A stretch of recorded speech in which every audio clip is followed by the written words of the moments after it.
My name's Steve Janisak. I'm the Agent Development Specialist for the Hoboken and Ridgewood offices with Coldwell Banker. And this time I'm back to talk a little more about Prospect Square, and I'm going to show you guys how to put together a market report. So as you can see, I'm here in CB Desk. I'm going to scroll down to where I have my Prospect Square tile. Click on that. And I'm going to go in as an agent.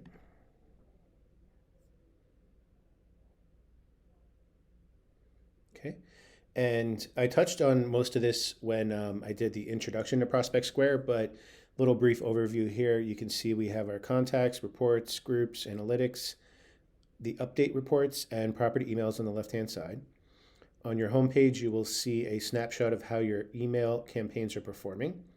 So you can actually get pretty in-depth analytics to just track and see what's going on with the reports you send out.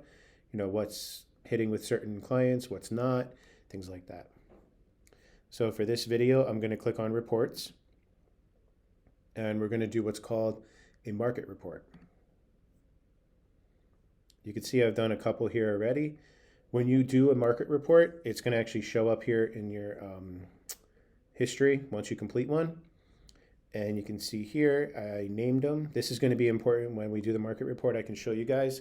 When you name the report, that's only for your own reference. You can see here.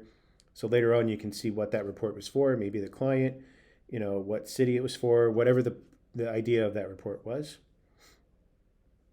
You'll see the contact it was sent to, copy, if you want to copy agent on the report, unsubscribed by contact. You can see if somebody unsubscribed from there, from this actual, if you have a reoccurring report that's sending out, the date it was created and when the email was sent. So to create a new report, you're going to just go up here where it says new. And then it's going to bring you to the criteria page where you're going to fill in all the different statistics or data or whatever it is you want to put into the report. The topics, the headlines in red, you have to fill in order to do the report. So here, this is the name I was just talking about. So I'm going to put, we'll put test _3.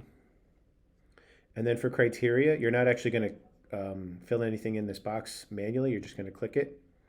And then it's going to bring you to the search criteria for how you want to put together the market report. Up here in this drop down, you'll see a bunch of different MLSs that are connected to this. You don't have to be subscribed to any of these particular MLSs in order to use this tool. You can just click on the one that pertains to where it is you want to search. So I'm just going to do Garden State.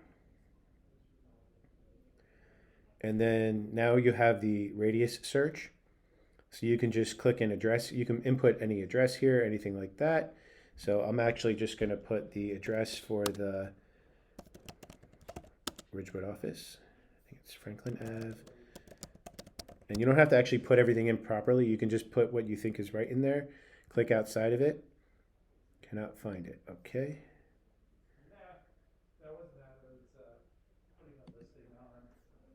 Because she started her own, like duplicating. Looks like it found it now. So we'll save that. 40 Franklin Ave, Ridgewood, New Jersey. Excuse me.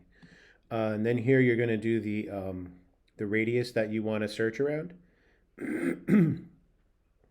So you have anywhere from 1/4 of a mile to 25 miles.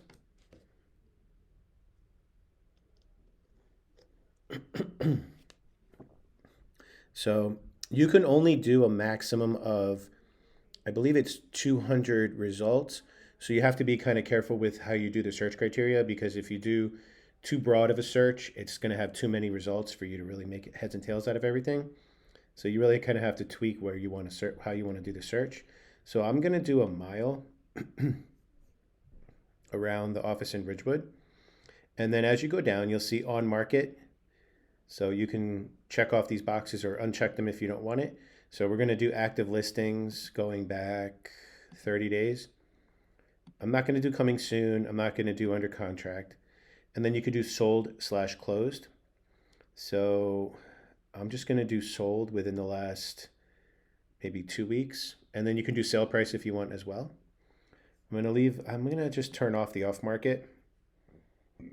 because you can actually do expired, old withdrawn, temporarily off market, under contract, or withdrawn. You can do listing price and property type. So you can put in a listing price criteria. You could do a property type, sub property type. You could do locations here as far as county, the town name, all these different things. You could even do property info. There's a lot you can fill in if you want. It's not all necessary, obviously. So right now I'm just going to do a very general search around the Ridgewood office for active listings within the past 30 days and sold listings within the past 15. Then I'm going to hit search. And there we go. It only came up with 5. So if it only came up with 5, I might actually broaden my search. So let's do 5 miles. That has more, 200. It has more than the allowed 200 properties. So let's try 2 miles. So it did. I'm actually going to go back in though. I just want to see. Let's see.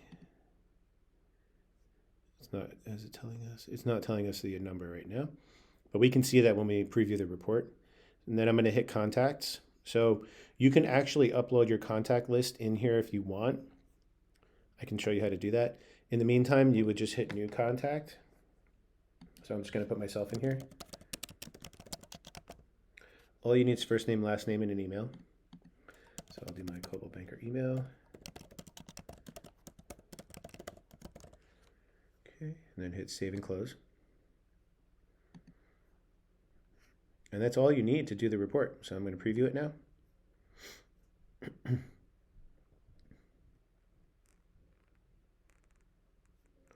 And there you go.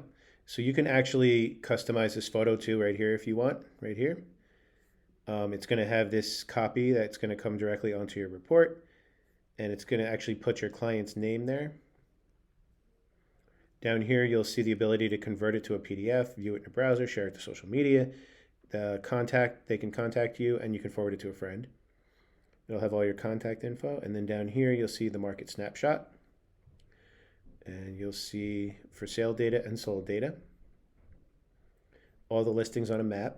So you'll see here all the sold ones are red, all the green ones are for sale. So let's click this one, for example. Or actually, it'll bring you the map. And then in here, you can actually click the green dots or the red dots. And you can actually click on this, and it'll bring you to the listing right here with all the photos. Just going to close out of that. And as you scroll down, you'll see a breakdown of the data a little more, the high and the low. The average high and low for both for sale and sold. You'll see the market snapshot here with the market price trend, properties on the market, the days on the market, and then down here, this is what's really cool. You'll see an actual breakdown of all of the listings that we pulled into this report. And again, you can click on these here, and it'll actually bring you to the map right here. And if you click on that, you can actually click on the MLS, and you can see a little breakdown with an MLS sheet right here. So like I was showing you, you have all the list of all the sold and all the for sale listings here. And then down here, you'll see local inventory. So you'll actually see the photos here and a full breakdown of all the listings in the area.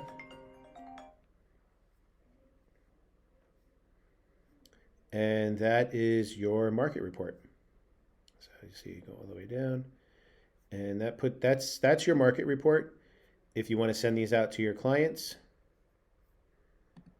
and I'm just going to hit save and send. Your report is processing, will be emailed to recipient shortly. And there's the report we just created. So if you guys have any questions about how to set up a market report in Prospect Square, please feel free to reach out to me, and I will be more than happy to help you with this tool. Thank you guys for watching.